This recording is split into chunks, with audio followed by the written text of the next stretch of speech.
Pinangalanan ni Kapuso Actress ang isa sa mga karapat-dapat na makapasok sa bahay ni Kuya mula sa hanay ng mga artista ng GMA Network.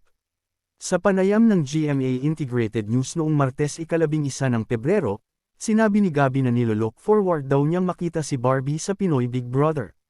Si Barbie, we always see Barbie's primetime princess side as an actor.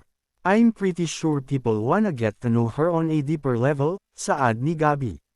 Samantala, nang tanungin naman siya kung ang duo niyang si Khalil Ramos ang magiging housemate, tila nag-aalangan siyang pumayag. Aniya, kung pinpatawag siya ni Kuya, wala tayong magagawa. Pero payo ni Gabby kung sakaling papasukin si Khalil, behave. Siguro more of, kasi he's very introverted, just talk to people. Matatandaang noong linggo 9 ng Pebrero, ay opisyal nang inanunsyo sa All Out Sunday na si Gabby ang magsisilbing kapuso host sa PBB kasama sina Robbie Domingo at Bianca Gonzalez.